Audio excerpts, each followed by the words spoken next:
ஈரோடு கிழக்கு தொகுதி இடைத்தேர்தலில் திமுக சார்பில் வேட்பாளராக வி.சி. சந்திரகுமார் போட்டியிடுவார் என்ற அறிவிப்பு தற்போது வெளியாகியிருக்கிறது.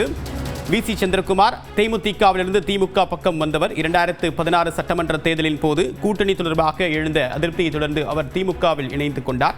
இந்த நிலையில் 2021 சட்டமன்ற தேர்தலில் அவர் களம் கண்டிருந்தாலும் கூட 2025 ஈரோடு கிழக்கு தொகுதி இடைத்தேர்தலுடைய வேட்பாளராக வி.சி. சந்திரகுமார் போட்டியிடுவார் என்று திமுக தலைமை அறிவித்திருக்கிறது. ஈ.வி.கே.எஸ். இளங்கோவன் காலமானதால் அடுத்த மாதம் 5ஆம் தேதி இடைத்தேர்தல் நடைபெற இருக்கக்கூடிய நிலையில் அதற்கான வேட்புமனு தாக்கல் தொடங்கி இருக்கக்கூடிய நிலையில் முதல் நாளில் சுயேட்சைகள் மற்றும் வேட்புமனுக்களை தாக்கல் செய்திருக்கின்றனர். இந்த நிலையில் ஈரோடு கிழக்கு தொகுதி இடைத்தேர்தலில் அதிகாரப்பூர்வமாக திமுக சார்பாக வி.சி. சந்திரகுமார் போட்டியிடுவார் என்று திமுக தலைமை கழகம் அறிவித்திருக்கிறது. சார் வணக்கம். ஈரோடு கிழக்கு தொகுதி இடைத்தேர்தலாக நீங்க அறிவிக்கப்பட்டிருக்கீங்க, உங்களுடைய முதற்கட்ட கருத்து என்ன? சார், எங்க தலைவர் தளபதியினுடைய திராவிட மாடல் ஆட்சிக்கும் அவருடைய சாதனைகளுக்கும் எங்களுடைய மதிப்பிற்குரிய சின்னவர் அண்ணன் உதயநிதி அவர்களுடைய தேர்தல் வியூகங்களுக்கும் மிகப்பெரிய வெற்றி கிடைக்க போகுது சார். தமிழ்நாட்டினுடைய வரலாற்றில் மிகப்பெரிய வெற்றியை திராவிட முன்னேற்ற கழகம் இந்த தேர்தலில் சந்திக்கும். நிச்சயமாக மிகப்பெரிய வெற்றியை நாங்கள் சந்திப்போம் என்கின்ற நம்பிக்கை எங்களுக்கு இருக்கிறது சார். காங்கிரஸ் கிட்ட இருந்த தொகுதி தற்போது திமுக கேட்டு வாங்கி கொடுத்திருக்கு உங்களுக்காக.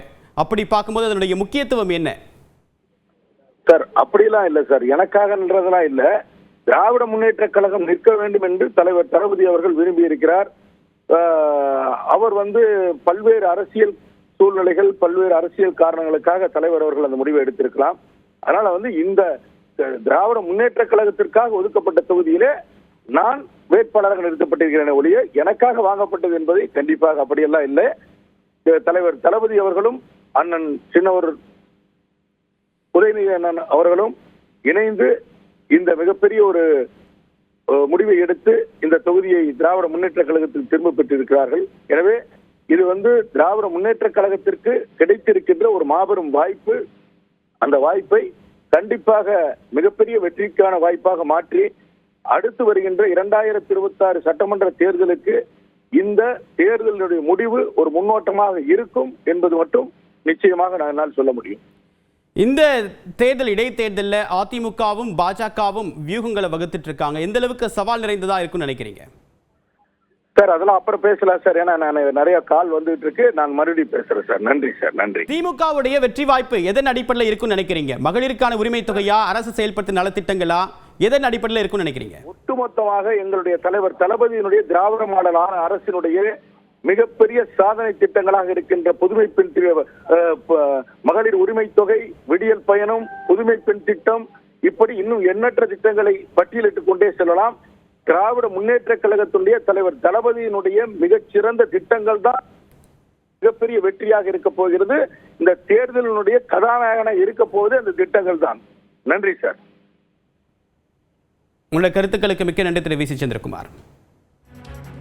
இது தொடர்பாக தன்னுடைய கருத்துக்களை பகிர்ந்து கொள்வதற்காக நியூஸ் 18 தமிழ்நாடு தொலைக்காட்சியின் ஆசிரியர் திரு கார்த்திகை செல்வன் நம்முடன் இணைகிறார். சார் வணக்கம். திமுகவுடைய வேட்பாளராக வி.சி. சந்திரகுமார் அறிவிக்கப்பட்டிருக்கார், உங்களுடைய கருத்து என்ன சார்? தேவ்பிரின், ரெண்டு அம்சங்களா இதை பார்க்கலாம். நம்ம ஏற்கனவே இந்த இடைத்தேர்தல் தேதி அறிவிக்கப்பட்ட உடனடியாக பேசும்போது இந்த பார்வை முன்வைக்கப்பட்டது. அதாவது ஈரோடு கிழக்கு இடைத்தேர்தல் 2026 சட்டமன்ற பொதுத் தேர்தலுக்கு முன்னதாக வரக்கூடிய ஒரு தேர்தல் அப்படிங்கிறதுனால இதுல நேரடியாக திமுகவே களமிறங்குவதற்கான வாய்ப்புகள் இருக்கு அப்படிங்கிறத நம்ம மென்ஷன் பண்ணியிருந்தோம். அந்த அடிப்படையிலும் கூட இது பேசப்பட்டிருக்கிறது. அதுதான் நேற்று இரவு காங்கிரஸ்ல இருந்து இப்படியான ஒரு அறிவிப்பு வெளியிடப்பட்டது. அதையும் முதல் முறையாக நியூஸ் 18ல தான் வெளியிட்டிருந்தோம். திமுக போட்டியிடும், காங்கிரஸ் அதற்கான விட்டுக் கொடுக்கிறது அப்படிங்கிற அந்த செய்தியை வெளியிட்டிருந்தோம். அதுக்கு பிறகு காங்கிரசினுடைய மாநில தலைவர் திரு செல்வ பெருந்தகையினுடைய அதிகாரப்பூர்வ அறிவிப்பு வந்தது. நம்ம செய்தியாளர் தமிழரசி அந்த செய்தி கொடுத்திருந்தாங்க. இன்னைக்கு இப்போ திரு சந்திரகுமார் வேட்பாளர் அப்படிங்கிறது ஏற்கனவே எதிர்பார்க்கப்பட்ட ஒன்று. அதையும் நம்ம இன்று காலையிலிருந்து நேற்று இரவுல இருந்து அந்த செய்தி வெளியிட்டிருந்தோம். தேமுதிகவுல திரு விஜயகாந்தோடு அவருடைய ரசிகர் மன்றத்திலிருந்து பயணித்தவர்.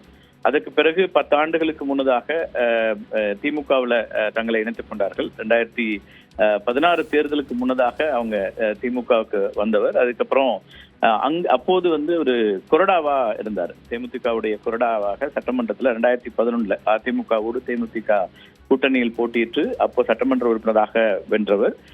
கொறடாவா பல முக்கியமான விஷயங்களை வந்து சட்டமன்றத்தில் பேசியிருக்கிறார். ஒரு கிராஸ் ரூட் ஒரு பாலிட்டிஷியன் அப்படின்னு சந்திரகுமாரை அங்க குறிப்பிடுவாங்க. தேமுதிகவுடைய மிகப்பெரிய இழப்பு அப்படின்னு அவங்க அப்ப அவர் கட்சியிலிருந்து வெளியேறிய போது பார்க்கப்பட்டது. திமுக வந்த பிறகு அவருடைய தொடர்ச்சியான களப்பணிகள் அப்படிங்கிறதுல இருந்தும் ஒரு கிராஸ் ரூட்ல இருக்கக்கூடிய ஒருத்தர் கிட்டத்தட்ட ஒரு 30 ஆண்டுகளாக கீழிருந்து தொடர்ச்சியா பயணித்துக் கொண்டிருக்கக்கூடிய ஒருவர், அவருக்கான வாய்ப்பு அப்படிங்கிற அடிப்படையில தான் திரு சந்திரகுமாருடைய தேர்வு இருப்பதாக தெரிகிறது. அங்க உள்ளூர் அமைச்சராக இருக்கக்கூடிய திரு முத்துசாமி, அதே போல மற்ற மாவட்ட நிர்வாகிகள் அத்தனை பேருடைய ஒரு ஆதரவு பிளஸ் இங்கிருந்து தலைமையிலிருந்தும் அப்படியான ஒரு முடிவில் இருந்து தான் இந்த அறிவிப்பு என்பது வந்திருக்கிறது. இந்த தேர்தலை பொறுத்த வரைக்கும் இப்போதைக்கு நமக்கு தெரியறதுல களத்துல இறங்குறாங்க. பாரதிய ஜனதா கட்சியும் கூட வேட்பாளரை இறக்கும் அப்படின்னு அந்த கூட்டணி பாஜக கூட்டணி சார்பாக வேட்பாளர் களமிறக்கப்படுவார் அப்படின்னு எதிர்பார்க்கப்படுகிறது. அதிமுக முடிவு என்ன என்பது இன்றைய அவங்களுடைய மாவட்ட செயலாளர்கள் கூட்டத்தில் தெரியும். மிக முக்கியமான முடிவை அதிமுக எடுக்க வேண்டியிருக்கும். கடந்த தேர்தலில் விக்கிரவாண்டி இடைத்தேர்தலில் அதிமுக போட்டியிடாமல் ஒதுங்கியது.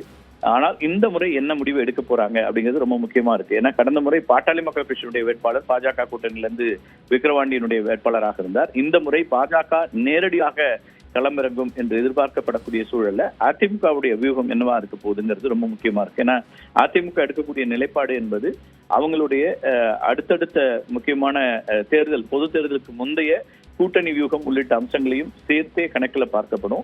கடந்த முறை அதிமுக களத்துல போட்டியிடாததுனால அப்போது என்ன பார்க்கப்பட்டதுன்னா அதிமுகவுடைய வாக்குகளும் கூட முதல் முறையா திமுகவுக்கு போனது அப்படிங்கிற விமர்சகருடைய பார்வை இருந்தது. பெண்களுடைய வாக்குகள் திமுகவுக்கு போயிருக்கு அப்படிங்கிற விமர்சகர்கள் பார்வை இருந்ததுல இந்த முறை இங்க என்ன செய்ய போறாங்க, இன்னும் கூடுதலாக அதிமுக வலுவாக இருக்கக்கூடிய பகுதியாக மேற்கு மண்டலம் பார்க்கப்படக்கூடிய ஒரு பகுதிங்கிறதுனால அங்க இருக்கக்கூடிய இந்த தொகுதியினுடைய நிலைப்பாட்டில் அதிமுக என்ன செய்ய போகிறதுங்கிறதையும் பார்க்கணும். அதுவும் இன்றைக்கு அந்த முடிவை எடுத்துருவாங்க அப்படிங்கிற இடத்துல இருந்து விசி சந்திரகுமாருடைய போட்டி அப்படிங்கிறது எதிர்பார்க்கப்பட்ட ஒன்றினாலும் கூட மிக முக்கியமா ரொம்ப ஒரு களத்திலிருந்து ஒரு கிராஸ் ரூட்ல இருந்து வந்த ஒருவருக்கான ஒரு வாய்ப்பு அப்படின்னு பார்க்கப்படுகிறது.